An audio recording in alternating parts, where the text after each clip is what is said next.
자, 오늘 수르바벨 성전 여섯 번째 강해안을 함께 보도록 하겠습니다. 이제 우리가 지난 시간까지 볼 때 성전을 다시 짓고자 했을 때 에스라 4장 1절부터 말씀 올 때에 사마리아 사람들 혼혈족들의 그 방해가 있었잖아요. 그래서 다시 중단됐다가 이제 성전 건축이 하나님의 은혜 가운데 다시 이제 재개되는 것을 보게 돼요. 이 역사의 흐름을 다시 한번 좀 이렇게 정리해 보면요. 자, 주전 538년에 하나님께서 고레스 왕을 통하여서 귀한 영을 내리게 한다 그랬죠. 하나님께서 고레스 왕을 통해서 이스라엘 백성들에게 본국으로 돌아가도 좋다, 이 귀한 영을 내리게 했다 그랬어요.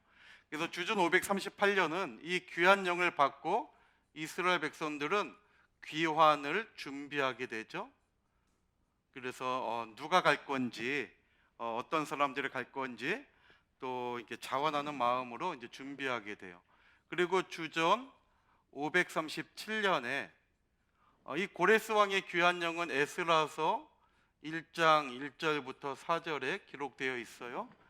그 다음에 주전 537년에 보면 이제 1차 이 귀한 영에 따라서 포로 귀환이 이루어지게 되죠. 1차 포로 귀환이 이루어지게 돼요.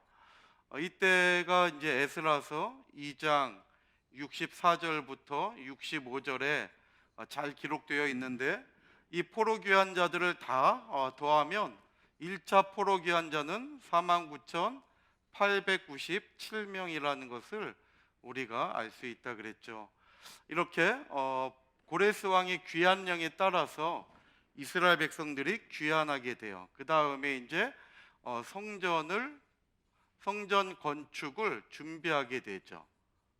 성전 건축을 준비하게 돼요. 왜냐하면 1차 포로 귀환자들은 이 1차 포로 귀환자들은 성전을 건축해야 하는 분명한 목적을 가지고 돌아온 사람들이죠. 그래서 성전 건축을 준비하게 돼요. 그리고 주전 536년에 2월 달이죠. 드디어 성전 건축이 시작이 돼요. 성전 건축이 주전 536년 2월 달이 시작이 되죠. 이것이 에스라서 3장 8절 말씀 올 때에 2월 달에 성전 건축이 시작이 돼요. 그리고 이제 10절 말씀 보면 기초가 이때 이제 놓여지게 되죠. 그래서 이때 성전 건축을 놓고 기초까지 놓고 아주 감격스러워하면서 좋아하게 되죠. 그렇지만은 이때 방해를 받게 돼요. 이스라엘 백성들이 성전 건축에 방해를 받죠. 지난번에 살펴본 대로 사마리아 사람들이에요. 성경에는 유다와 베냐민의 대적들이라고 나오죠. 이 사마리아 사람들, 사마리아인들, 이들은 혼혈족이라 그랬죠. 그래서 아수르에게 북이스라엘이 무너질 때에 열왕기하 17장 24절 말씀 보면, 열왕기하 17장 24절 말씀 보면 아수르에 의해서 무너질 때에 그 아수르 왕 에사라돈이 강력한 이주 정책을 폈다 그랬잖아요. 그래서 사마리아에 바벨론이라든지 이렇게 외부에서 잡힌 사람들을 사마리아에다가 정착해서 살게 하고, 또 사마리아에 살고 있는 북이스라엘의 열지파 사람들을 외부로 이렇게 또 다 강제 이주를 시킨 거예요. 그래서 이 사마리아인들은 결국 시간이 지나면서 혼혈족이 될 수밖에 없고, 이들이 또 자기의 기득권을 놓치지 않기 위해서 이 성전 건축을 의도적으로 방해하게 되죠. 그래서 이 방해 때문에 결국 성전 건축이 중단되고 만 것을 우리가 알 수가 있죠. 지난 시간까지 우리가 살펴본 내용들이에요. 그렇지만은 다시 주전 520년 6월 24일이 되었을 때 하나님은 이 성전 건축을 다시 시작하게 됐죠. 그래서 성전 건축이 다시 이제 재개하게 돼요. 다시 이제 시작이 되죠. 다시 이제 재시작이 돼요. 주전 520년 6월 24일 날. 그래서 이때는 학개와 스가랴 선지자를 통해서 하나님이 이스라엘 백성들을 이렇게 움직이게 하신 거죠. 그래서 이것이 이제 오늘 본문의 내용이에요. 학개서 1장 14절로 15절에는 이때가 6월 24일이다. 날짜가 학개서에 나와요. 그리고 이제 오늘 본 것처럼 에스라 5장 1절로 2절 말씀 올 때, 에스라서에는 시작할 때 성전 건축이 재개할 때 날짜는 나오지 않아요. 그 날짜는 이 학개서에 나오게 돼요. 하지만 에스라서 5장 오늘 본문 1절로 2절 말씀 올 때에 다시 성전 건축이 재개되는 것을 알 수가 있죠. 그리고 이 성전 건축이 주전 516년 12월 3일 날 이 성전 건축이 드디어 완공이 되죠. 그래서 이 성전을 제2성전, 솔로몬 성전 다음에 세워진 제2성전, 그리고 수룹바벨이 중심이 되어서 세워진 성전이기 때문에 이 성전을 우리는 수룹바벨 성전이라고 얘기하고 있는 거죠. 이것이 에스라서 6장 14절로 15절에 보면 이때가 바로 12월 3일이다. 아달월 3일이다. 그래서 다리오 왕 6년째 아달월 3일이라고 에스라서 6장 14절로 15절에 말씀하고 있죠. 에스라서는 이러한 흐름을 가지고 기록이 되어 있어요. 그래서 이제 말씀을 듣고 시간이 되면 시간을 내셔 가지고 학개서 2장밖에 안 되잖아요. 학개서와 에스라서를 읽으면 많이 이해가 되실 거예요. 그래서 꼭 집에 가셔가지고 학개서와 에스라서를 읽으면서 서로 이렇게 연결된 부분은 귀찮아도 또 한번 찾으면서 확인하고 이러한 시간들을 가지면 성경을 이해하고 또 하나님의 뜻을 또 밝히 깨닫는데 더 많은 도움이 되실 줄 믿습니다. 자, 그러면 이러한 이제 흐름 속에 지금 오늘 저와 여러분들이 살펴보는 것은 이제 성전 건축이 재개되는 이 시점을 지금 이제 오늘 교환을 통해서 살펴볼 거예요. 그러니까 역사적으로 주전 520년에 저와 여러분들이 믿음의 눈을 가지고 봐야 되는 거죠. 주전 520년. 이때는 페르시아라고 하는 성경의 바사 제국이 세계 패권을 잡고 있고 이때 왕은 다리오라고 하는 왕이에요.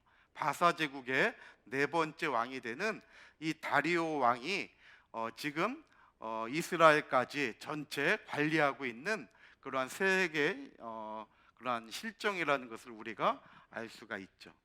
자, 그러면 우리 교재를 보면 주전 538년 고레스의 귀환령 다 이렇게 기록하셨죠. 자, 세 번째 보면 주전 536년 2월에 거기 보면 두 번째 1차 바벨론 포로 귀환의 성경 구절이 좀 잘못됐어요. 에스라서 1장으로 되어 있는데 2장입니다. 좀 수정을 해주세요. 에스라서 2장. 그 다음에 주전 536년 2월에 수룹바벨 성전 건축이 시작이 되죠. 그렇지만은 바로 사마리아 사람들이 방해를 했다 그랬죠. 그 밑줄에 방해 적으시면 되겠죠. 그 방해로 인해서 건축이 중단되는데 자그마치 16년 동안 주전 536년에 기초를 놓았는데 기초만 넣고 자그마치 16년 동안 성전을 짓지 못한 거예요. 그러면 이 16년 동안 이스라엘 백성들은 분명히 성전을 지으러 1차 포로 귀환자들이 왔는데 성전을 짓지 못하고 16년 동안 과연 무엇을 했을까? 이제 우리가 그 교환에 나와 있는 내용을 통해서 함께 살펴보려고 그래요. 자, 그러면 첫 번째로 이 성전 재개의 계기죠. 이렇게 중단되었던 성전 재건축의 계기는 과연 무엇인가? 자, 성전 재건축의 계기가 있다는 거죠. 어떻게 해서 이 성전 재건축이 어떤 계기로 다시 이루어지게 되었을까? 자, 지금 성전 재건축은 역사적으로 주전 몇 년이라 그랬어요? 주전 520년이라는 것을 꼭 기억하셔야 돼요. 주전 520년. 이때 왕은 바사 제국의 다리오 1세예요. 정확하게 얘기하면 다리오 1세가 통치하고 있을 때예요. 자, 이와 같이 역사적으로는 주전 520년, 이제 다리오 왕 2년이에요. 이때가 다리오 왕이 주전 522년부터 통치해요. 522년부터 486년까지 오랜 시간 통치하면서 굉장히 힘을 가지고 있었던 왕이에요. 그래서 역사적으로는 이 다리오 1세를 대왕이라고 불렀어요. 대왕. 그러니까 대왕이라고 할 정도로 아주 강력한 힘을 가지고 있었던 왕이에요. 주전 522년에 왕위에 오르거든요. 그러면 보세요. 주전 522년은 이때는 다리오가 왕이 된 직위년이죠. 이때는 다리오가 왕이 된 직위년이에요. 그리고 521년이 통치 1년이 되고, 그 다음에 주전 520년이 통치 2년이 되는 거예요. 그러니까 주전 520년은 다리오 왕의 통치 2년이라는 것을 알 수가 있죠. 그래서 학개서 1장 14절로 15절 말씀 볼 때는 바로 다리오 왕 2년이다 얘기하고 있는 거예요. 그래서 다리오 왕 2년은 주전 520년이라는 것을 우리가 알 수 있는 거예요. 이러한 세계적인 역사 가운데 지금 저와 여러분들이 이 성전이 어떻게 다시 시작되고 있는가를 지금 보고 있는 거죠. 자, 그러면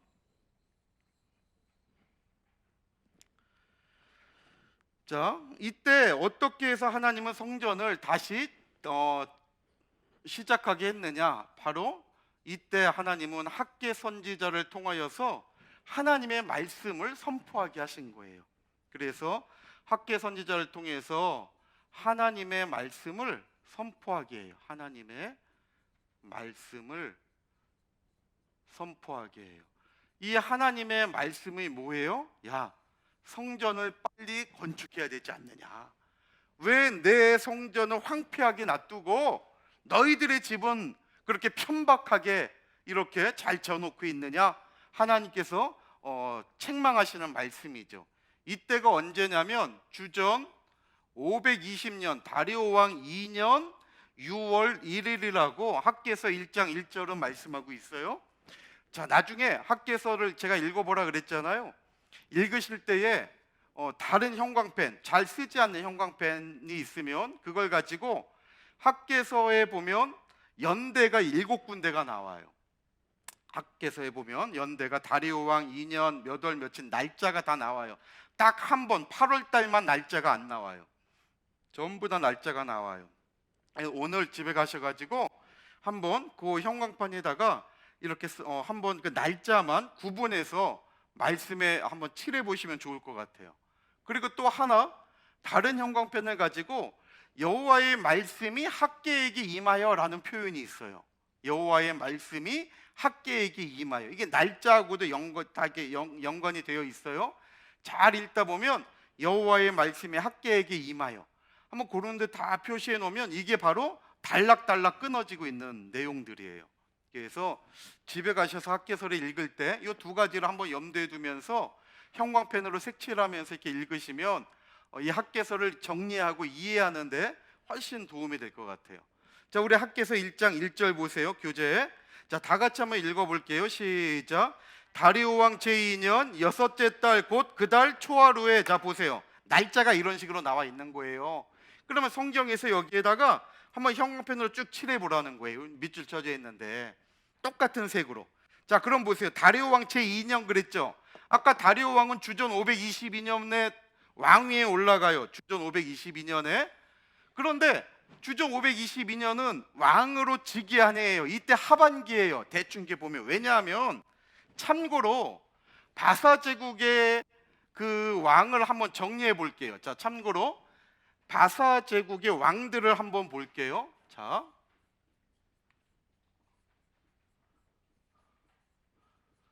바사 제국의 왕들을 지금 요 성전과 관계된 부분만 한번 본다면 첫 번째로 바사 제국은 누가 세웠어요? 고레스가 세웠잖아요. 고레스가 바벨론의 벨사살 왕을 무너뜨림으로 말미암아 바사 제국이 등장하게 되잖아요. 그래서 고레스가 주전 539년에 539년부터 530년까지 역사에 등장을 해요. 그 다음에 고레스가 죽고 난 다음에 고레스의 아들인 캄비세스 1세가 등장을 2세 캄비세스 2세예요. 캄비세스 2세가 왕위에 오르는데 이때가 주전 고레스가 죽은 530년부터 522년까지 통치하게 돼요. 그 다음에 세 번째 바르디아가 잠시 통치하게 돼요. 바르디아. 그래서 이 바르디아는 주전 522년에 6개월을 통치해요. 6개월. 그러니까 아주 짧은 시간 통치를 하기 때문에 어떤 책에는 아예 바르디아가 빠져 있어요.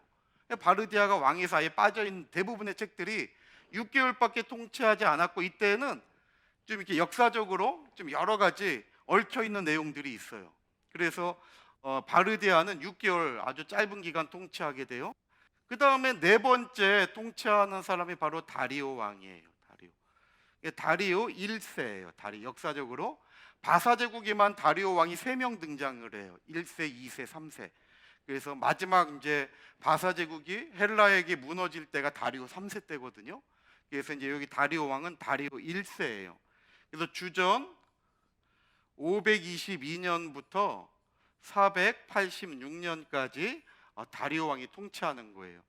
그러니까는 지금 캄비세스 2세가 522년에 죽고 바르디아가 6개월을 통치하니까 다리오 왕은 주전 522년 아마 하반기 때 통치를 했을 거라고 우리가 이제 알 수가 있죠. 그리고 486년까지 통치하게 돼요. 그 다음에 다섯 번째 다리오 왕 밑이 바로 아하수에로 왕이에요. 우리가 잘 아는, 다 성경에 지금 등장하는 왕들이에요. 아하수에로 왕. 이 아하수에로가 에스더를 이제 왕으로 이렇게 세우게 되잖아요. 그래서 에스더서에 잘 나와 있죠. 아하수에로. 그 다음에 아하수에로 다음에 왕이 된 사람이 여섯 번째가 아닥사스다 왕이에요.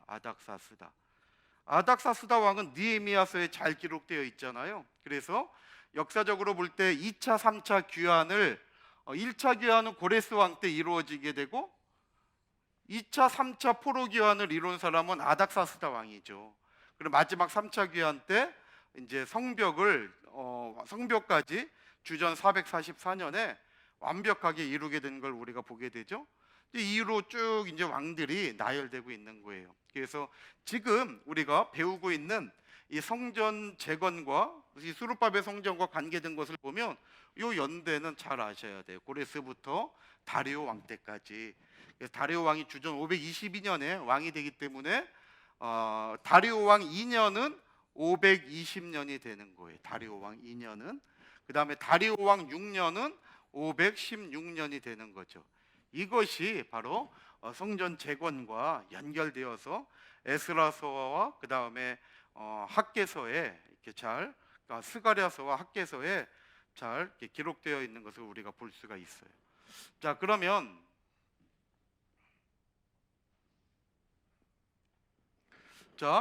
성전 재건의 계기는 이렇게 학개 선지자를 통해서 하나님의 말씀이 선포되면서 이제 성전 재개가 이루어지는 거예요. 그러니까 보세요. 6월 1일이에요. 6월 1일 날 학개 선지자를 통해서 하나님의 말씀이 증거되고 언제 건축이 시작된 거예요? 6월 24일 날 성전 건축이 다시 시작이 된 거예요. 그러니까 이 기간 동안 하나님께서는 이스라엘 백성들의 마음과 그 다음에 스룹바벨과 여호수아와 장로들의 마음을 감동시켜 가지고 하나로 만들어 놓으신 거예요. 그래서 그 하나된 마음이 6월 24일 날 성전 건축의 대역사로 이어진 것을 우리가 알 수 있는 거죠. 자, 그러면 이제 그 첫 번째 있는 것처럼 이렇게 성전 건축이 중단된 16년 동안, 성전 건축이 중단된 16년의 시간 동안 이스라엘 백성들은 어떠한 삶을 살았는가? 이스라엘 백성들의 삶의 모습을 우리가 한번 본다면 세 가지로 이렇게 정리할 수가 있다는 거예요. 그래서 첫 번째는 열매가 없는 헛된 삶이었다는 거죠. 열매가 없는 헛된 삶을 이스라엘 백성들은 살고 있었던 거예요. 그러나 이 16년은 언제부터 언제예요? 주전? 이 16년의 기간은 주전 언제부터 언제까지예요? 536년. 성전을 지었다가 중단된 536년부터 다시 성전을 재개하게 되는 주전 520년까지 이 기간이잖아요. 그러니까 이 기간 동안은 사마리아 사람들의 방해 때문에 성전을 짓지 못하면서 이스라엘 백성들도 같이 주저앉아 버린 시간들이에요. 그러니까 이 시간 동안에 이스라엘 백성들은 성전을 자꾸만 잊어버리고 자기 것만 보기 시작한 거예요. 근데 그 삶이 풍요로웠느냐? 육신적으로는 많은 재산을 갖고 육신적으로는 좀 넓은 땅을 소유해서 좋았을지 몰라요. 그러나 그들의 삶은 열매가 없는 헛된 삶이었다고 학개서 1장 6절에 말씀하고 있는 거죠. 그리고 이들의 삶은 불어버림을 당한 삶이래요. 이들의 삶은 불어버림을 당한 삶이에요. 불어버림을 당한 삶. 내가 아무리 많은 걸 잘 모아놓고 내가 좋은 집을 지으면 뭐예요? 태풍이 와가지고 한 번 다 쓸어버리면 그 삶은 흔적은 더 참담한 걸 우리가 알 수가 있죠. 근데 학개서 1장 9절 말씀 올 때에 하나님이 그들의 삶을 그냥 두지 않고 다 풀어버렸다는 거예요. 그러니까 이것은 분명히 많은 일을 한 거예요. 남기기 위해서 많은 일을 했지만 결국 내 삶 속에 남은 것이 하나도 없는 거예요. 내 삶 속에 남은 게 하나도 없어. 내가 고생을 하고 내가 열심히 수고했는데 남은 것이 하나도 없는 거예요. 얼마나 허무해요. 그러니까 이스라엘 백성들이 16년 동안 자기를 위해서 살아갔지만 하나님을 등지고 자기를 위해서 살아갔지만 그 삶은 열매가 없었고 풀어버림을 당한 처참한 삶이었다는 거죠. 자, 우리 한번 성역 구조를 볼게요. 학개서 1장 6절에 자 보세요. 너희가 많이 뿌릴지라도 수확은 적대요. 먹어도 배부르지 않고 마셔도 흡족하지 않고 입어도 따뜻하지 않고 일꾼이 삭슬 받아도 그것을 구멍 뚫어진 전대에 넣음이 되느니라 그랬잖아요. 그러니까 아무리 내가 고생하고 수고하고 애쓰는데 그 고생의 대가가 있어야 되는데 그 대가가 없는 삶이에요. 열매가 없이 결과가 없는 삶이에요. 그러니까 얼마나 낙담할 수밖에 없는 삶이라는 것을 우리가 알 수 있는 거죠. 또 1장 9절도 보세요. 너희가 많은 것을 바랐으나 도리어 적었고 또 그것을 집으로 가져갔으나 내가 어떻게 했대요? 불어버렸느니라 그랬죠. 하나님이 전부 다 불어버렸다는 거예요.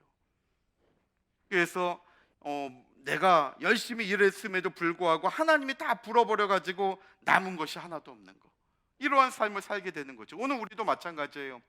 내가 하나님 앞에 나가지만 하나님을 등지고 하나님 말씀대로 살지 못하는 삶은 결국 그 삶은 열매가 있는 것 같지만은 열매가 없다는 거예요.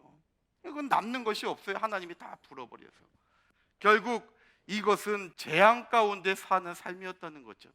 이러한 삶은 결국 재앙 가운데 사는 삶이었다는 거예요. 재앙 속에.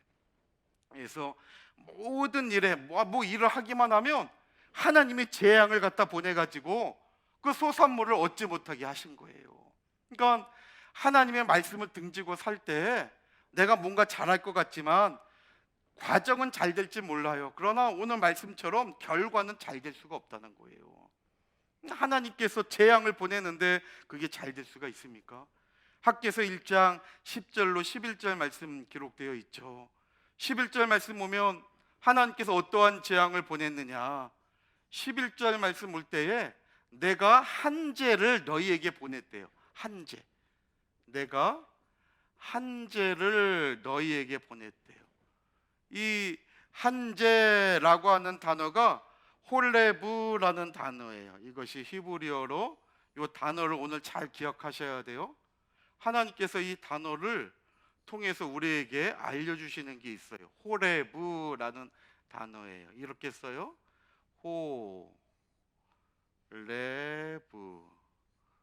홀레브라는 단어인데요.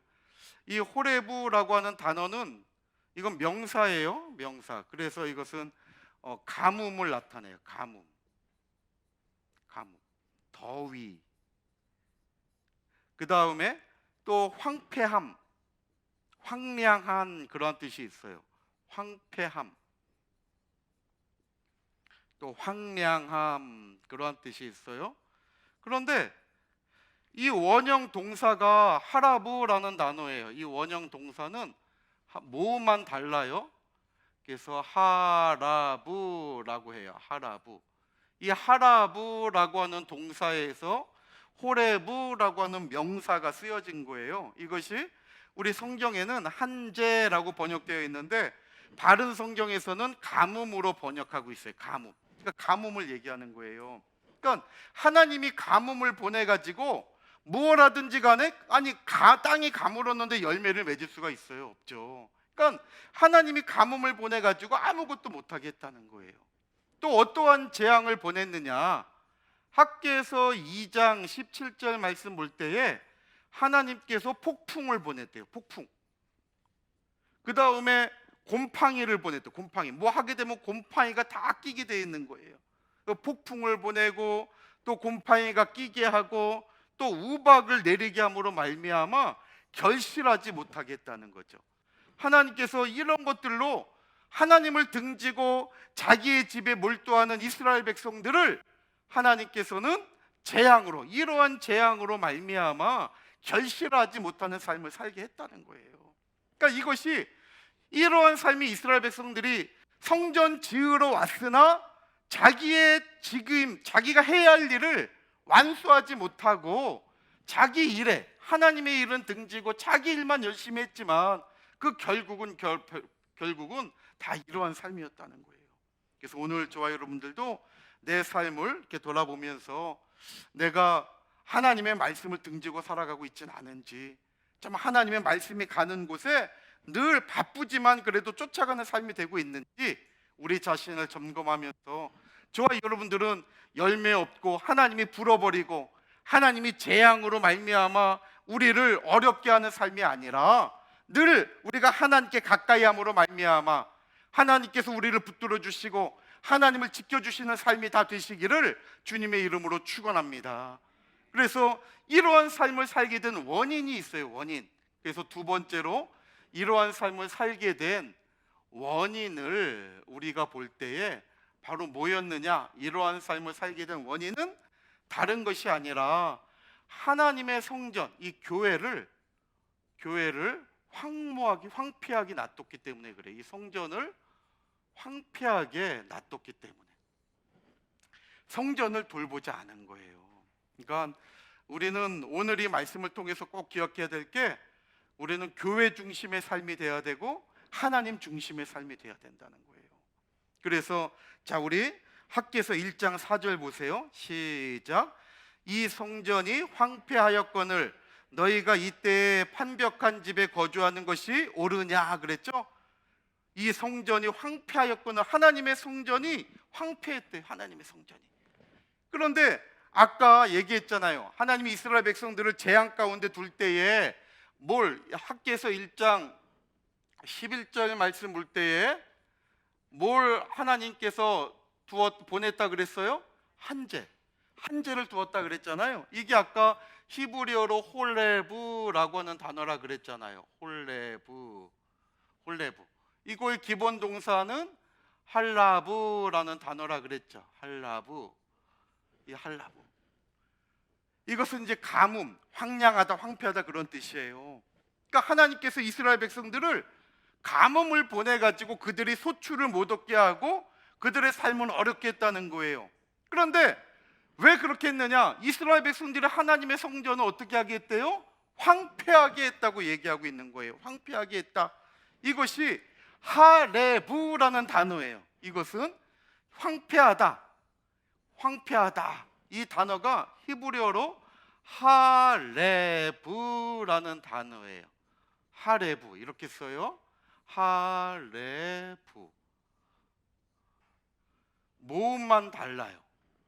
호레부, 하레부 모음만 달라요. 이 호레부는 명사형이고 요 하레브는 형용사형이에요. 형용사. 그래서 이거 형용사니까는 뭐 마른, 건조한, 황폐한 뭐 그러한 뜻이에요. 황무한 그러한 뜻을 가지고 있는 거예요. 마른, 건조한 형용사니까 황폐한, 황무한. 근데 이 하레브도 똑같이 기본 동사는 할라부 똑같아요. 그러니까 똑같은 동사에서 하나님이 명사로 야, 하나님께서 하레브를 보내가지고 너희들 소출을 못하겠다는 거예요. 근데 왜 이렇게 했느냐? 먼저 이스라엘 백성들이 하나님의 성전을 어떻게 한 거예요? 할레브 했다는 거예요. 할레브. 그러니까 똑같은 기본 동사예요. 하라부라고 하는 똑같은 기본 동사예요. 그러니까 이 하라부, 황폐하다, 황무하다, 이거 얼마나 안 좋은 단어예요. 그러니까 이스라엘 백성들이 먼저 하나님의 성전을 황무하게, 하라부하게 냅뒀더니 하나님께서도 이스라엘 백성들이 아무리 땀 흘리고 열심히 일한다 할지라도 그들의 삶 가운데 하라부하게 놔두니까 소출이 없는 거예요. 그래서 저와 여러분들이 하나님의 성전을 황무하게 그냥 두면 안 된다는 거예요. 오늘 밑에 학개서 1장 9절도 이것이 무슨 까닭이냐? 내 집은 황폐하였을 때, 내 집 하나님의 성전을 얘기하는 거죠. 내 집은 하라부 됐대요. 황폐하게 되었다는 거예요. 그러나 너희는 각각 자기의 집을 짓기 위하여 빨랐다. 아까 1장 4절에도 하나님의 성전을 황폐했는데 이때에 하나님의 성전이 황폐한 그때에 너희는 판벽한 집에 거주하는 것이 옳으냐? 여기 판벽한이라고 하는 단어가 사판이라는 단어예요. 판벽한, 이 단어가 사판이라는 단어인데요. 사판이라는 단어인데 이것은 아주 좋은 지붕을 덮고, 이게 사판, 이게 동사로 덮다라는 뜻이 있어요. 덮다, 또 세우다라는 뜻이 있어요. 판을 대다, 세우다, 판을 대다, 그런 뜻이 있어요. 그러니까 이 사판이 왜 여기 지금 우리 본문에는 판벽한 집, 이것은 아주 호화로운 좋은 집을 얘기하는 거예요. 판벽한 집이라고 하는 것은 호화로운 좋은 집. 그러니까 지붕도 아주 그냥 백향목으로 예쁘게 해놓고 옆에 이 벽도 아주 그냥 호화롭게 막 꾸며놓은 거예요. 그러니까 서로 자기네 집은 지금 그렇게 판벽한 집으로, 판벽한 집으로 아름답게 세워놓고 하나님의 집은 하레브 했다는 거예요. 황폐하게 그냥 놔뒀다는 거예요. 야, 이것이 과연 옳으냐? 지금 하나님은 이스라엘 백성들에게 얘기하고 있는 거죠. 오늘 저와 여러분들이 정말 하나님께는 인색하면서 내 삶, 내 자녀, 우리 가정에는 정말 거기는 아낌없이 정말 좋은 것 갖춰놓고 그러고 있지는 않냐는 거예요. 먼저 하나님께 드릴 때 하나님께서도 우리의 삶을 붙들어 주시지만 하나님께는 하라부예요. 하라부. 황폐하게 놔두고 가물어도 교회에 뭐가 어떻게 되고 뭐가 어떻게 돼도 자기는 꼼짝 안 해. 그런데 자기 집에 뭐가 어떻다 그러면 그때는 동동동거리고 막 채워서 어떻게 하려고 하고. 그러면 하나님께서 오늘 이 말씀을 우리에게 얘기하는 거예요. 하나님의 성전은 그렇게 황무하고 어려울 때 너는 눈 하나 깜짝 안 하다가 네 집의 일은, 너희 가정의 일은 그렇게 빠르냐? 오늘 학개서 1장 9절에 얘기하고 있는 거예요. 내 집은 황폐하였는데 너희는 각각 자기의 집을 짓기 위하여 빨랐다. 오늘 이 16년 동안 있었던 이스라엘 백성들의 삶을 통해서 우리가 기억해야 될 것은 정말 하나님 중심주의, 교회 중심의 삶을 사는 것이 얼마나 큰 복인가를 우리가 알아야 된다는 거예요. 내가 하나님께 하라부하면 하나님도 내 삶을 하라부할 때에 내가 정말 바깥에서 24시간이 모자랄 정도로 땀을 흘리고 열심히 해도 소출은 없다는 거예요.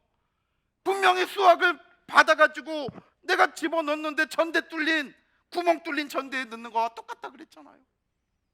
뭘 하려고 해도 열매가 없어. 왜냐하면 하나님이 우리가 한 것처럼 하라부 하시기 때문에. 내 땅을 황폐하게 하고 다 감으로 비틀어지게 하니까 우리 인생이 메말라가지고 되는 게 없죠. 그러나 내가 하나님 앞에 하나님 중심적인 삶을 살고 교회 중심의 삶을 살아서 교회가 무엇을 한다고 할 때에 비록 내가 힘들고 어렵지만은 먼저 교회 일에 동참하고 같이 기도의 힘을 돕고 같이 한번 모여서 으쌰으쌰하는 그 분위기를 만들어 갈 때에 하나님께서 저와 여러분들의 삶을 도와주시고 지켜주시고 보호하시는 가운데 늘 플러스의 삶을 살게 하신다는 것을 믿으시기를 바랍니다. 이게 하나님의 역사예요. 근데 오늘 학개서 말씀 볼 때에 성전 건축이 그 다시 재개될 때까지 이스라엘 백성들은 이러한 삶을 산 거예요. 그래서 하나님은 다시 한번 반복한다면 주전 520년 6월 1일 학개 선지자를 움직이게 한 거예요. 그래서 야 학개야, 너 이제 말씀을 선포해라. 지금 내 마음 16년 동안 저들이 자기를 돌아보지 못하고 정말 이렇게 내 집을 황폐하게 놔뒀는데 이것을 빨리 증거해가지고 저들에게 깨우치라는 거예요. 깨닫게 하라는 거예요. 그래서 이것이 학개서 1장 1절에 하나님의 학개 선지자를 통하여서 하나님의 말씀을 증거하게 하신 것이 계기가 되어서 성전 건축이 다시 준비하면서 일어나게 된 거예요. 그래서 크게 두 번째로 성전 건축이 다시 성전 재건축이 이제 시작이 되는 거죠. 성전 재건축이 드디어 역사적으로 시작하게 돼요. 이때가 언제냐면 주전 520년 6월 24일이 되는 거죠. 학개서 1장 14절로 15절에 기록되어 있죠. 14절로 15절에. 그래서 자 보세요. 이것도 참 기가 막혀요. 학개서 1장 14절 15절 자 한번 보세요. 그 14절에 여호와께서 스알디엘의 아들 유다 총독 스룹바벨의 마음과 여호사닥의 아들 대제사장 여호수아의 마음과 또 남은 모든 백성의 마음을 어떻게 했대요? 감동시키셨다는 거예요. 감동. 우리 개역 한글판에는 흥분시키셨다 얘기하고 있어요. 그러니까 주어가 뭐냐면 여호와께서예요. 여기 말씀 보면 14절에 여호와께서로 시작을 해요. 여호와께서. 이것이 주어예요. 여호와께서. 여호와께서 스룹바벨의 마음과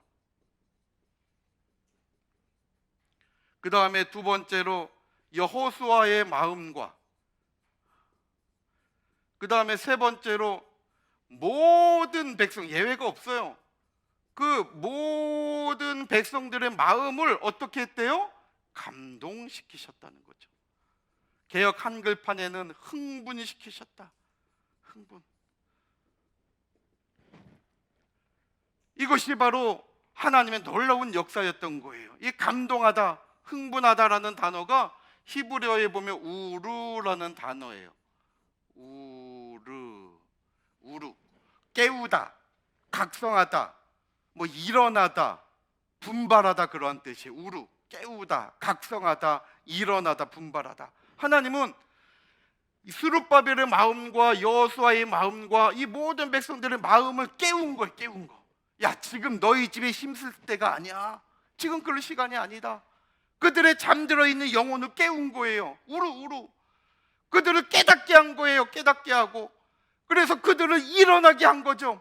신앙적으로 주저앉아 버린 그 마음을 하나님은 학개 선지자를 통해서 하나님의 말씀을 증거하게 함으로 말미암아 그들의 주저앉아 버린 신앙을 일어나게 한 거예요. 일어나게 하신 거.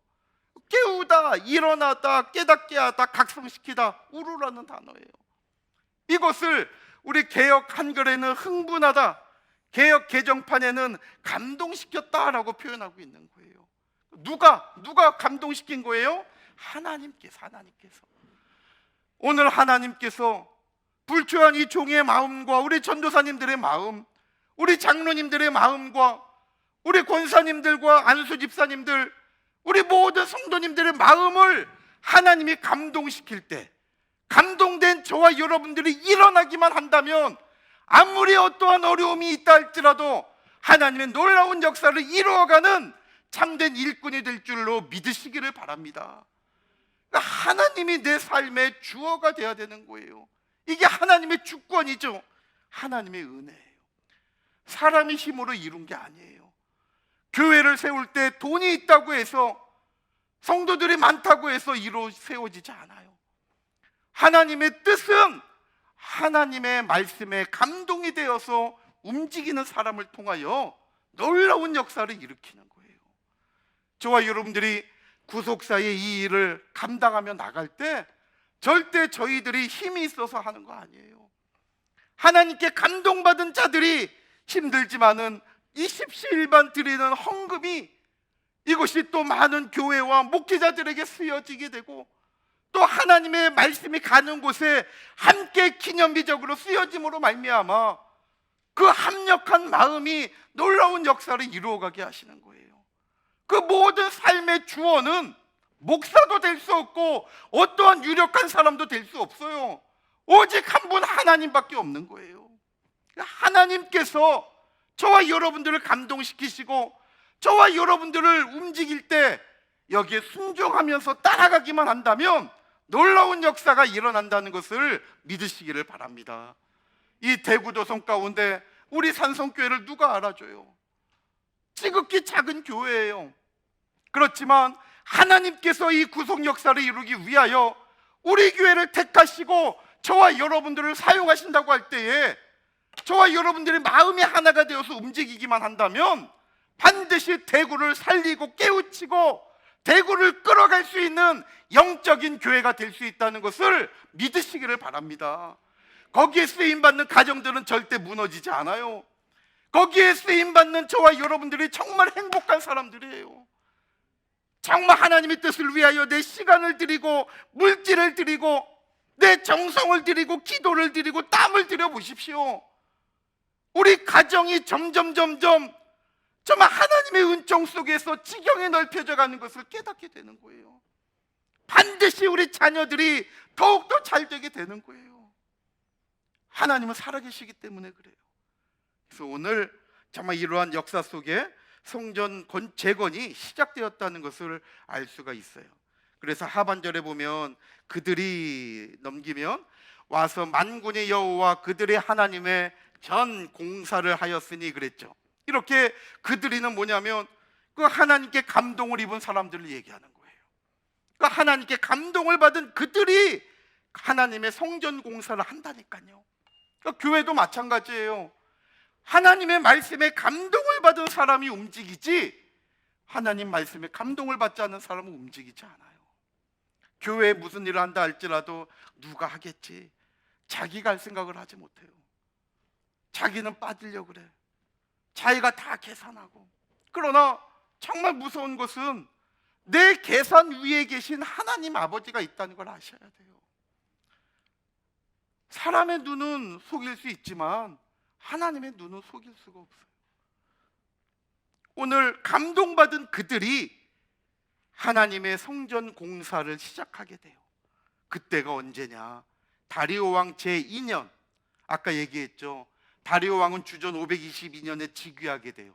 521년이 1년이고 520년이 제2년이 되는 거잖아요. 주전 520년 여섯째 달 24일 6월 24일 날 이렇게 성전 재개의 대역사가 이루어지게 된 거예요. 성전 건축이 시작이 돼요. 얼마나 감동을 받은 하나님의 사람들이 정말 신이 나가지고 모이면서 아마 피곤한 줄도 모르고 하루하루를 지냈을 거예요. 그런데 어둠은 절대 하나님의 역사를 쉽게 전진하도록 놔두지 않아요. 이것이 영의 세계고 정말 하나님이 살아계시다는 증거예요. 정말 하나님이 살아계시지 않다면 어둠이 이렇게 하나님의 일을 방해할 수가 있습니까? 정말 저와 여러분들이 가는 길에 많은 환난과 역경이 있다면 한편으로 볼 때 내가 지금 하나님을 잘 붙잡고 있구나 생각하실 수가 있어요. 사단은 하나님의 말씀과 상관없는 사람은 건드리지도 않아. 알아서 무너지니까. 사단도 힘 뺄 생각도 안 해요. 그런데 하나님의 일에 정말 도움이 되고 하나님의 일에 정말 큰 힘이 되는 사람은 할 수만 있다면 무너뜨리려고 하는 거죠. 할 수만 있다면 말씀의 재단들을 무너뜨리려고 하고 할 수만 있다면 말씀을 가지고 있는 성도들을 무너뜨리려고 하는 거예요.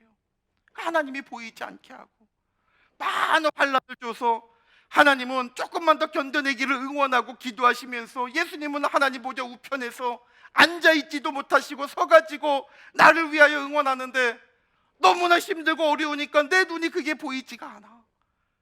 나중에는 야, 하나님이 계시다면 나에게 이렇게 할 수 있을까? 그 고난의 터널이 끊어지지 않을 것만 같은 암흑 속에 갇혀 있을 때 우리는 좌절하고 절망하면서 내 마음과 다르게 하나님을 원망할 때도 있는 거예요. 근데 그러한 어둠이 주는 환난, 내가 잘못해서 당하는 징계와 다른 거예요. 하나님의 뜻을 위하여 당하는 애매한 고난은 반드시 하나님이 주시는 상급이 있는 거예요. 거기는 하나님의 도우심이 있어요. 그러한 고난을 받는다면 저와 여러분들의 신앙생활을 잘하고 있다는 증거가 되는 거예요. 어둠이 할 수만 있다면 나를 무너뜨리려고 하는 거니까. 그럴 때 조금만 더 힘내시면 되죠. 오늘 성경 건축이 이렇게 하나님께 감동을 받은 이스라엘 백성들 49,897명이 하나가 되어가지고 으쌰으쌰 막 나가는데 다시 어둠은 방해하기 시작하죠. 그래서 세 번째, 또다시 일어나는 방해예요. 방해. 이때는 주전 520년 6월 24일 이후가 되죠. 6월 24일 이후에 또다시 방해, 두 번째 방해예요. 첫 번째 방해는 주전 536년에 있었잖아요. 주전 536년 2월에 기초를 닦은 이후에 첫 번째 방해가 있었죠. 첫 번째 방해는 주전 536년 2월에 기초를 놓고 이때는 사마리아 사람들이, 아까도 얘기했죠, 사마리아인들이 방해를 했어요. 그런데 두 번째 주전 520년 6월 24일 이후에 이제 두 번째 방해가 나타나기 시작을 해요. 이때의 방해는 누구냐? 이때 방해한 사람이 다뜨네와 스달보스네라고 얘기하고 있죠. 다뜨네와 스달보스네라고 얘기하고 있죠. 이들은 총독이에요. 그러니까 이제 우리 개역 한글 성경은, 지금 저희가 보고 있는 개역 한글 성경은, 우리 지금 교환은 한글 성경과 개역 성경을 제가 이렇게 좀 번갈아 가면서 이렇게 올려놨어요. 여기 지금 두 번째 페이지에 있는 에스라 5장 1절로 3절은 개역 개정판을 제가 옮겨놨어요. 왜냐하면 이게 쉽게 번역이 돼 있어가지고. 우리 개역 한글판은 아까 같이 읽었지만 강서편에 우리 에스라 5장 3절에 보면, 우리 성경책을 보세요. 성경책 보면 에스라 5장 3절에 그때의 강서편 총독 다뜨네와 스달보스네라고 얘기하고 있어요. 강서편. 이 강은 유브라데스 강을 얘기해요. 유브라데스 강. 이건 이제 잘못하면 요단강으로 이제 실수할 수가 있는데, 이것은 유브라데스 강을 얘기하는 거예요. 그래서 역사적으로 잠깐 이렇게 제가 좀 이렇게 표현을 한다면, 여기가 이제 지중해잖아요. 지중해고 이쪽에 이제 갈릴리에서 사해 바다까지, 이게 이제 이스라엘 땅이잖아요. 그리고 이쪽에 이제 아카바만에서 유브라데스 강과 티그리스 강이 이제 흐르게 돼요. 자, 그러면 바사 제국의 수도는 이쪽에 있어요. 이 끝에 이쪽에 있어요. 바사 제국의 수도 수산궁 나오죠. 그 이쪽에 있어요. 그러니까 여기 유브라데스 강이고 여기가 바벨이고, 이스라엘 백성들은 여기 이제 니프루라는 곳에 이제 노동하고 있는 거죠. 근데 지금 강 서편이라고 하는 것은 요 유브라테스 강 서편을 얘기하는 거예요. 이쪽 지역을 다 총괄하는, 여기를 다 총괄하는 사람이 누구냐면 다뜨네예요. 다뜨네. 그래서 이 다뜨네라고 하는 이름의 뜻이 가르침이라는 단어예요. 타트네 히브리어로 타트네라는 단어인데, 이거는 가르침이라는 뜻이에요. 가르침. 그래서 여기 강은 요단강이 아니라 유브라데스 강으로 봐야 돼요. 그래서 개역 개정판은 우리 교재에 보면 에스라 5장 3절, 그 1절로 3절 가운데 3절 있죠. 밑에서 세 번째 줄에 여기 보면 그때의 무슨 강 건너편이라고 나와요? 유브라데 건너편. 개역 개정판에는 이게 유브라데 강이라고 정확하게 표현해 주고 있어요. 그래서 이 유브라데강 건너편에 이 총독이 다 뜨네. 이 전체를 지금 바사 제국이 전체를 다 할 수 없으니까 이 유브라데스강 이 서편 전체를 이 다뜨네한테 이제 맡겨서 관할하게 한 거죠. 그리고 스달보스네 이 단어는 스타르, 스타르 별이에요. 별. 여기서 스타, 영어의 스타가 나온 거예요. 스타르, 스타. 보츠네, 보츠네. 이거는 이제 보츠네. 이것은 이제 빛나다라는 뜻이에요. 스타르 별. 그래서 스달보스네는 빛나는 별이라는 뜻이에요. 빛나는 별. 그 이름의 뜻이 빛나는 별. 그러니까 이 사람들이 딱 보니까 자기네가 지금 관할하고 있는데 유대인들이 지금 여기 성전을 다시 지금 막 짓고 있는 거예요. 그러니까 깜짝 놀라죠. 왜냐하면 이 성전을 짓고 자기네의 또 세계관을 구축해서 반역을 일으킬까 봐. 그래서 이 다뜨네와 스달보스네가 야, 너희들 누구 마음대로 이렇게 성전을 짓느냐, 누구의 허락으로 짓느냐 물어보는 거죠. 이때 5장 에스라 5장 4절 말씀 보면, 오늘 본문에 있는 에스라 5장 4절 말씀 보면 우리에게 이 성전을 짓도록 해주신 분이 있다는 거죠. 그 건축자의 이름을 구하였다 그랬어요. 5장 4절에는 건축자의 이름, 이게 바로 고레스를 얘기하는 거죠. 고레스. 왜냐하면 고레스가 허락을 했잖아요. 그래서 너희들 누구 맘대로 여기에다가 성전을 짓느냐 할 때에 이스라엘 백성들이 고레스 왕이 우리를 일로 보내서 성전을 짓게 했다. 그래서 이 5절 말씀 보면 저 하나님의 역사하심이에요. 완전히 이것을 이 사람들이 왜냐하면 총독이었으니까 자기 맘대로 다 할 수 있잖아요. 그러니까 다뜬 애가 악한 마음을 더 가졌다면 야, 안 돼. 너희들 이거 지을 수 없다. 이전에 어떻게 한다 할지라도 지금은 내가 여기 총독인데 나 이거 허락할 수 없다 하고 완전히 막아버릴 수도 있지만은 이 다뜬 애의 마음을 하나님께서 감동시켜 주시는 가운데 어떻게 해요? 이 전체를 다스리는 다리오 왕에게 과연 이것이 사실인지 이걸 확인하게 하는 거죠. 이것이 바로 오늘 에스라 5장 5절의 말씀이에요. 그래서 5장 4절에 우리가 이 건축하는 자의 이름을 구하였으나, 건축하는 자의 이름, 고레스의 이름을 얘기했다는 거죠. 5절에 하나님이 유다 장로들을 돌아보셨으므로 저희가 능히 역사를 패하게 못하고, 하나님의 역사하심이죠. 그리고 이 일을 다리오에게 고하고 그 답조가 오기를 기다렸더라. 이게 하나님께서 역사해 주신 거예요. 그래서 이들이 기다리게 돼요. 그럼 보세요. 아까 얘기했죠. 고레스는 바사 제국의 첫 번째 왕으로서 주전 539년부터 530년까지 통치한 사람이에요. 그런데 이 고레스 왕이 주전 538년에 고레스 왕이 칙령을 발표했잖아요. 조서를 발표했죠. 그래서 이스라엘 백성들은 돌아가서 성전을 지어라. 이때가 주전 538년이었잖아요. 처음에 아까 말씀드렸죠. 그리고 지금 성전을 다시 지을 때가 주전 520년이라 그랬잖아요. 주전 520년. 그러니까 지금 몇 년의 시간이 흐른 거예요? 지금 18년의 시간이 흐른 거예요. 18년이 흐른 뒤에요. 왕도 정권이 바뀌었어요.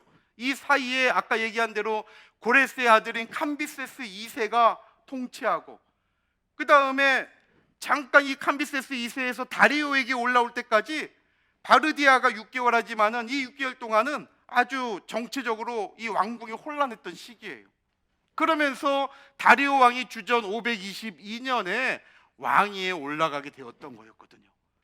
그리고 하나님께서 이스라엘 백성들의 마음을 감동해 가지고 520년에 다리오 왕의 허락을 받기 시작한 게 아니라, 왕은 바뀌었지만 하나님께서 이스라엘 백성들의 마음을 감동시켜서 주전 520년에 성전 건축을 다시 시작하게 했던 거예요. 근데 아까 얘기한 이 다뜨네와 스달보스네가 누구 마음대로 너희들 여기다 성전을 짓느냐 지금 스탑시킨 거예요. 그러면서 진짜 고레스 왕의 칙령이 있었는지 이거를 한번 확인해 달라고 다리오 왕에게 요청을 한 거예요. 아마 저와 여러분들이 다리오 왕이라고 한다면 어떻게 하겠습니까? 이거 내일도 아니에요. 야, 그냥 그거 혹시나 세워져 갖고 우리 골 아프게 할지 모르니까 그 유대인들 안 그래도 유해신에 미쳤는데 그거 짓지 말게 해라. 이게 정상이지 않을까 싶어요. 다리오는 아까 얘기한 것처럼 오랜 시간 통치하는 가운데 대왕으로 불릴 정도로 영토를 엄청나게 확장한 사람이에요. 우리도 광개토 왕을 광개토 대왕 그러잖아요. 그 정도로 다리오 대왕이에요. 당시에요. 역사적으로 다리오 대왕으로 적어놓고 있어요.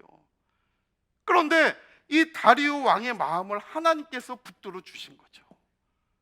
그래갖고 이 이야기가 올라왔을 때 사람들을 풀어가지고, 야, 그래? 한번 이걸 찾아봐라. 저는 이것 자체가 기적이라고 생각해요. 아무 상관도 없는데.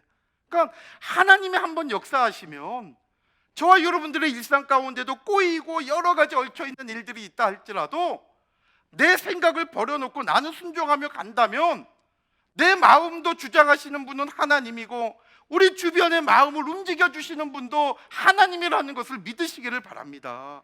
그러니까 하나님이 한번 역사해 주시면 아무리 계약이 안 될 것 같다 할지라도 되게 돼 있고, 하나님의 뜻이라면 아무리 강팍한 사람이라 할지라도 그 마음이 바뀌어질 수밖에 없는 거예요. 그러니까 이 다리오 왕이 안 그래도 세계 정복에 바쁠 때죠. 더군다나 보세요. 지금 522년에 왕위에 올라가지고 통치 초기예요. 지금 통치 초기. 더 자기의 자리를 잡아야 되고 계속적으로 지금 전쟁에 이 외부적인 일에 정신이 없을 때예요. 그런데 나하고 상관이 없는 유대인들이 성전 짓는 그 일을 갖다가 다리오 왕이 열심으로 지금 찾아보고 있는 거예요. 야, 그러면 한번 바벨론 왕궁과 그 메대 제국의 그 수도인 그 악사궁을 한번 다 찾아봐라. 그래가지고 사람들을 보내가지고 다 찾는데 그 에스라 6장 보니까 놀랍게도 그 증거가 나오잖아요. 에스라서 6장 1절 2절 보세요. 성경책 에스라서 6장 1절에 이에 다리오 왕이 조서를 내려 서적 곡간 곧 바벨론에서 보물을 쌓아둔 곳에서 조사하게 하였더니 메대도 앙메다궁에서 한 두루마리를 얻으니, 그러니까 메대의 수도였어요. 앙메다궁은 옛날 그 메대가 바사와 합쳐지게 되잖아요. 그 합쳐지고 난 다음에 바사의 수도는 수산궁이에요. 수산궁. 그리고 메대의 수도는 앙메다궁이에요. 여기는 이 수산궁 위에 있어요. 이 메대가 위쪽이니까. 그래서 이 앙메다궁까지 다 찾게 하신 거죠. 근데 거기에서 한 두루마리를 얻었다고 얘기하고 있죠. 그러면서 3절, 4절, 5절은 이 두루마리에 적혀 있는 고레스 왕의 조서의 내용이에요. 여기 보니까 다 기록되어 있어요. 사이즈까지도 높이와 넓이 60규빗씩 하고 모든 건 다 지원을 해주게끔 다 되어 있는 거예요. 이걸 보고 다리오 왕이 야, 이렇게 해야 되겠구나 해가지고 다리오 왕이 자기도 조서를 내요. 이것이 밑에 8절부터 있는 12절까지의 내용이에요. 8절부터 12절까지는 다리오 왕의 조서예요. 그러니까 6장 3절, 4절, 5절은 이전에 있었던 고레스 왕의 조서의 내용이고 8절부터 12절은 새롭게 내린 다리오 왕의 조서예요. 그러니까 다리오 왕이 다시 그 조서를 내려요. 자, 한번 우리 교재 보세요. 고레스 왕의 조서 발견과 다리오 왕의 새로운 조서 그랬죠. 자, 고레스 왕의 발견, 그래서 앙메다 궁에서 발견을 해요. 주전 538년에 내린 조서를 주전 520년에 앙메다 궁에서 찾아냈잖아요. 그러니까 이것도 보세요. 아까 얘기한 것처럼 이게 사람이 찾으려야 찾을 수 있는 게 아니라는 거예요. 그러니까 하나님이 다리오의 마음을 움직이고 또 찾으라고 할 때에 야, 뭐 이런 거 찾아서 뭐해 해가지고 만약에 딴짓거리 해보세요. 근데 하나님께서 그 사람의 마음까지도 움직여가지고 찾게 하시는 거예요. 찾게 하시는 거. 그러니까 하나님은 반드시 역사해 주시는 분이고 이걸 볼 때 하나님은 진짜 살아계신 분이라는 것을 우리가 알 수 있는 거죠.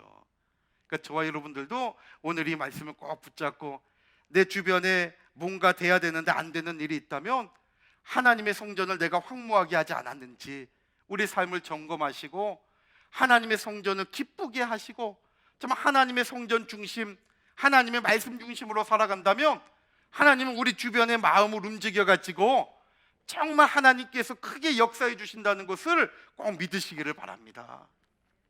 그래서 다리오 왕이 새로운 조서를 내리는데, 자, 에스라서 있고 6장 6절 7절을 한번 읽어볼게요. 성경책 다 한번 찾아보세요. 자, 아까 3절부터 5절까지는 고레스 왕의 조서 내용이라 그랬죠. 이제 강 서편, 이 강은 무슨 강이라 그랬어요? 요단강이 아니에요. 이건 유브라테스 강이에요. 왜냐하면 왜 헷갈리냐면 이 요단강 서쪽이 이스라엘 땅이잖아요.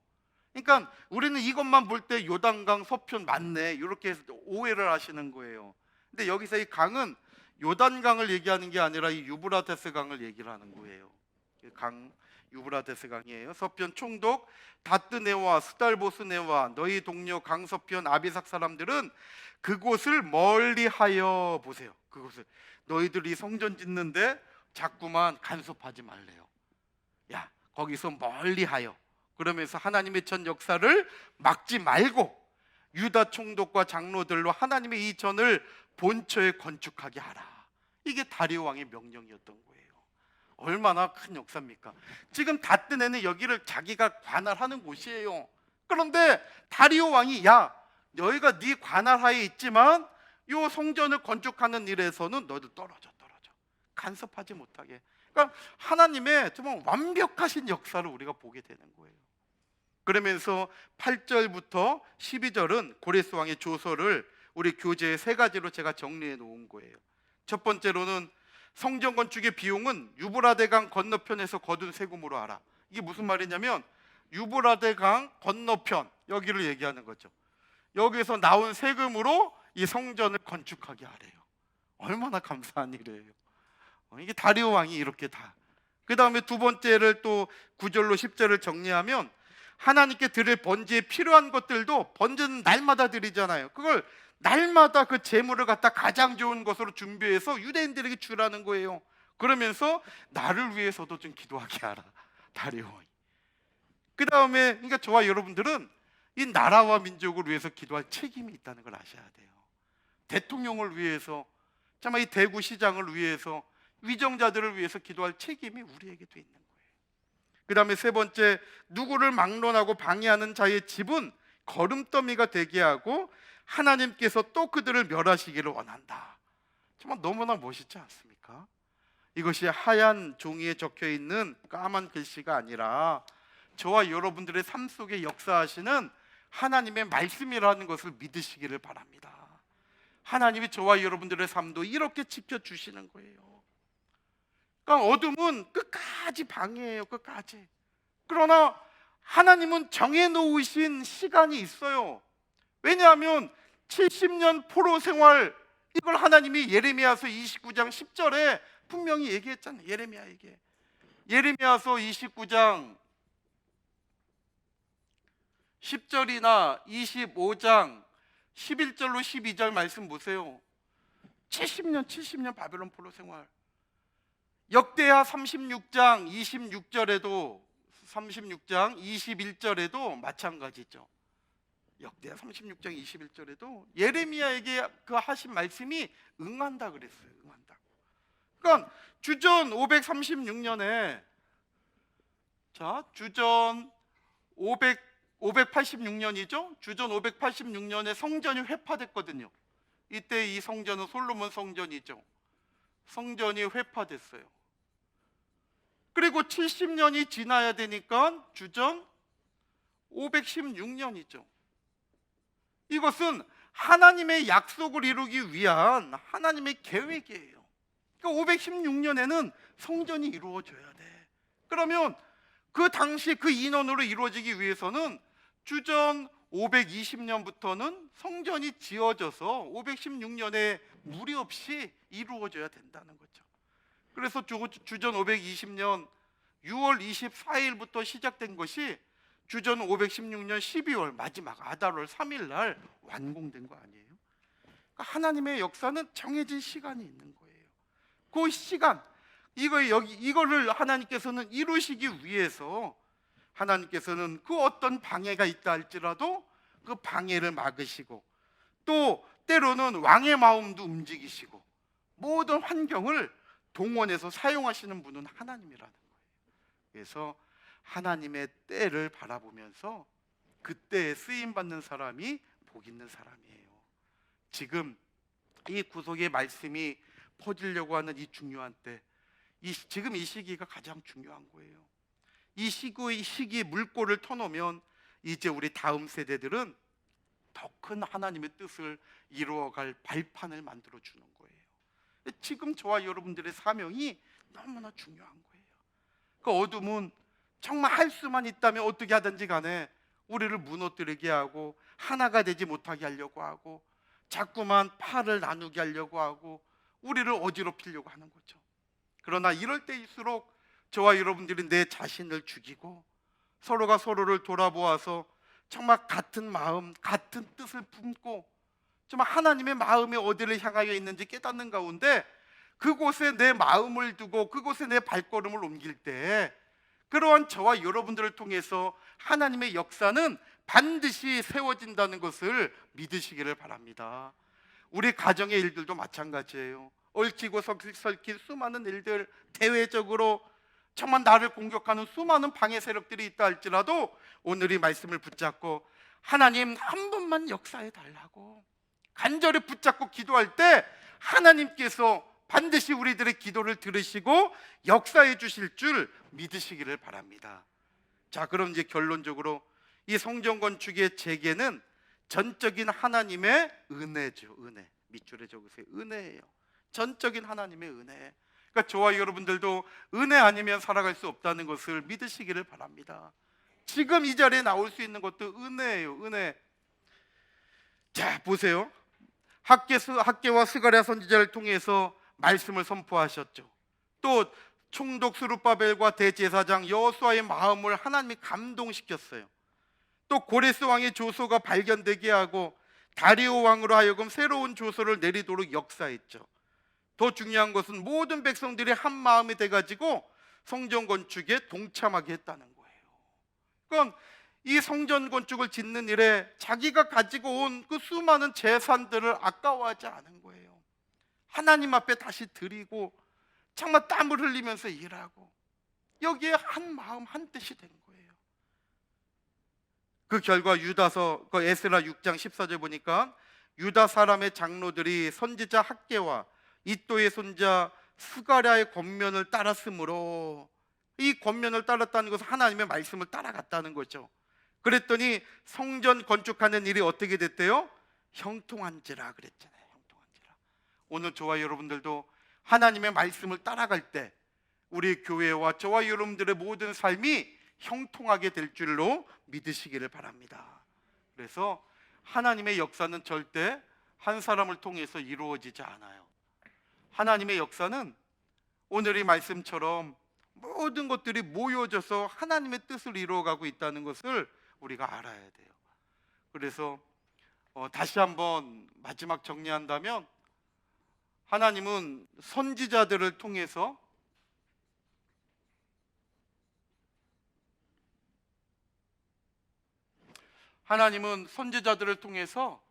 하나님의 말씀을 선포하게 했죠. 말씀을 선포하게 했어요. 그 다음에 스룹바벨과 여호수아를 통해서 스룹바벨과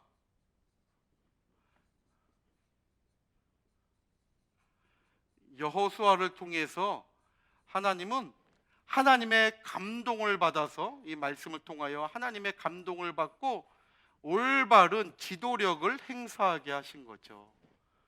그리고 세 번째로 하나님은 왕들까지도, 이방의 왕들까지도 사용하시는 가운데 하나님의 성전에 동참하도록 만드셨죠. 하나님의 성전에. 그리고 모든 이스라엘 백성들에게도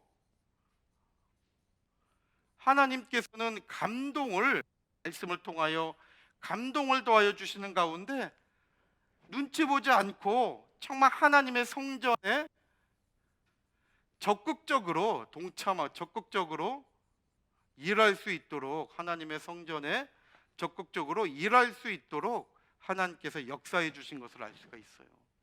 그러니까 이 모든 것들은 이러한 모든 것들은 이러한 모든 것들은 다 하나님께서 이 모든 것들을 다 합력하여서 이루어가게 하셨다는 거죠. 이 네 가지를 하나님은 다 합력하여 사용하신 분이에요. 어느 것 하나 왕들만 가지고도 사용하신 것이 아니고 이스라엘 백성들만 가지고 사용하신 것도 아니에요. 이 모든 것들을 하나님의 말씀의 테두리 안에 하나로 묶어가지고 이 모든 것들을 통해가지고 하나님의 뜻을 이루어가게 한 거죠. 그래서 로마서 8장 28절에 우리가 잘 아는 대로 로마서 8장 28절에 모든 것이 합력하여 뭘 이룬다? 선을 이룬다 그랬죠. 모든 것이 합력하여 선을 이루느니라 그랬어요. 여기 선을 이룬다라고 하는 것은요, 잘 된다라는 뜻이에요. 선을 이룬다. 이것은 잘 된다라는 뜻이 잘 된다. 헬라어 뜻을 볼 때 잘 된다. 근데 모든 것이 잘 된대요. 근데 어떻게 해야 잘 돼요? 합력하여. 합력해야 잘 된다는 거죠. 그래서 이 합력하여라는 단어가 헬라어로 시네르게오라는 단어예요. 시네르게오, 합력하여. 시네르게오라는 단어인데, 시네르게오, 이것은 서로 돕다, 힘을